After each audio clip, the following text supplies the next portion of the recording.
As she reported, President Biden will hold talks today in Warsaw with leaders of the so-called Bucharest Nine, a collection of nations on NATO's eastern flank that came together in response to Russia's annexation of Crimea back in 2014. And joining us now is the Minister of Foreign Affairs for the Republic of Estonia, a member of the Bucharest Nine, Urmas Reinsalu. Mr. Minister, thank you for being with us this morning. We appreciate it. Good morning. So, the President of the United States visits Kyiv 2 days ago and makes the speech in Warsaw yesterday, today meeting with the members of the Bucharest Nine. What is the significance of these 3 days to your country and to all those members who share borders with Russia?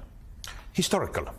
Surely the visit to Ukraine will go to the history books in the context, and it is immense support psychologically to Ukrainian people, but also the signal Kremlin got, and also the world got, also including global south. What is very important now on this Bucharest 9 meeting is that it gives a clear signal that US will be a paramount defender also of our region's security, that NATO is steadfast, and therefore the countries neighboring Russia, we are strongly participating in all the defense postures against possible Russian attacks. Can you give the American audience watching this morning a view of the war from Estonia, from as close as you are to Russia, from the threat you feel every day, I assume, from Russia, or at least the potential threat? What does the war in Ukraine look like from a seat in Estonia?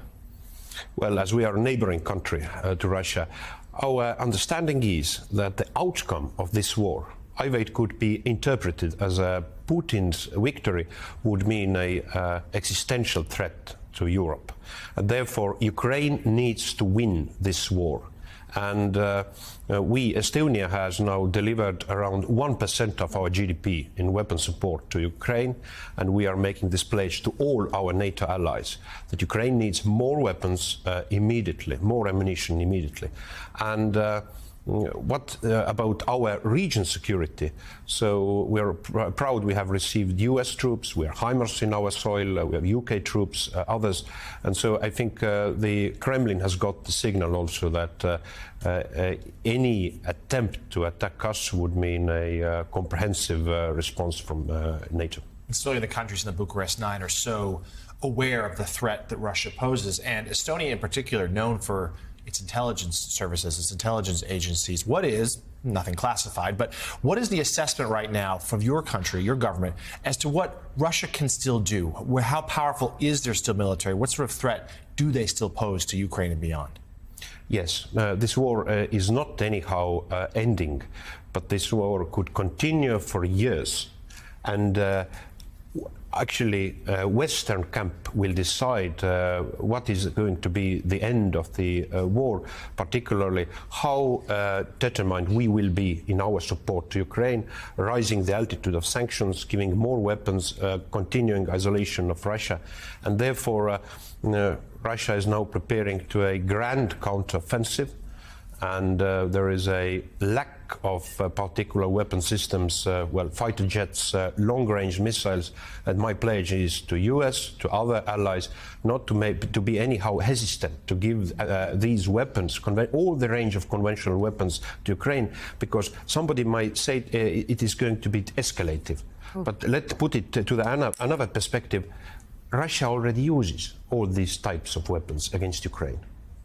What do you make of Vladimir Putin's speech, his sort of response to all of this in the past 24 hours? Russia has not given up any centimeter of its strategic intent, and it is annihilation of Ukrainian statehood, and Russia is having a particular genocidal intent to destruct all the nation of Ukraine, and therefore they're including the hidden threats on nuke. They are continuing their operations, their war, and we have to understand that the greater impact of this war is that Russia wants to get superiority over West. And so there's this, in a way, particularly, this is an issue, whose willpower, whose determination is stronger, either Kremlin's or ours. And so Vladimir Putin in his speech yesterday did not take any step backward. He re-engaged. He promoted the same lies he's been telling for a year about how this war started and who actually started it.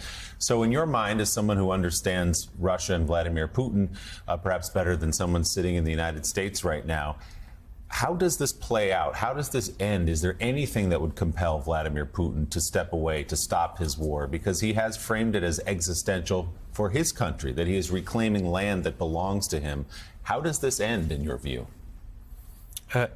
There is no alternative in the sake of our view and our values that Russia has to be defeated by Ukraine. And it's actually in our hands to make it happen. And the one thing is that we particularly need to understand that if in the 21st century we will create a precedent where the borders of countries could be changed by the tanks, or the genocide will be, the people responsible for the genocide will somehow survive. So this will be a different world our children, our grandchildren are going to live. And all the other autocrats are also looking with the greatest interest what is going on and what is our response. And therefore, the Estonian pledge truly is that we should create particular international tribunal on crime of aggression, and under that tribunal should belong Putin and his near accomplices. We should not anyhow look that the relations with Russia after the war, when the Putin is in charge, should be the same relations of international context again. One of the legacies of this war is the likely expansion of NATO, with Finland and Sweden joining. But Turkey has put up some objections, tried to slow down the process. As the NATO member, the Bucharest 9 members, the B9 members, how important is it for this expansion to go through? What's your message to Turkey? Please ratify this treaty of accession of those countries.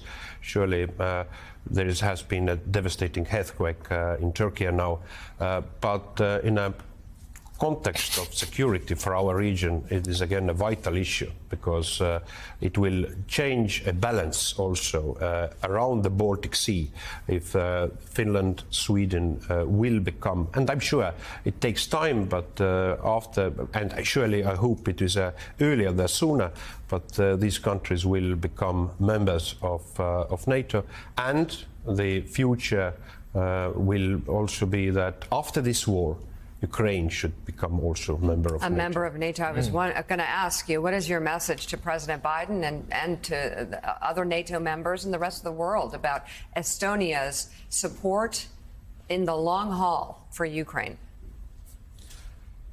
We need to act immediately.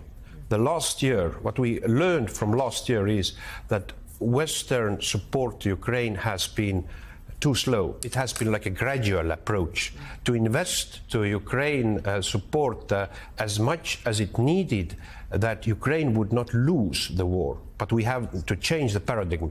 We should invest to Ukrainian victory as much as it needed, that Ukraine could have a military conventional superiority on the ground and could free its territory. And the last year has shown us it is possible. Estonia's Minister of Foreign Affairs, Urmas Reinsalu, thank you very much Thank you, sir. for joining us this morning with your insight. Thank you.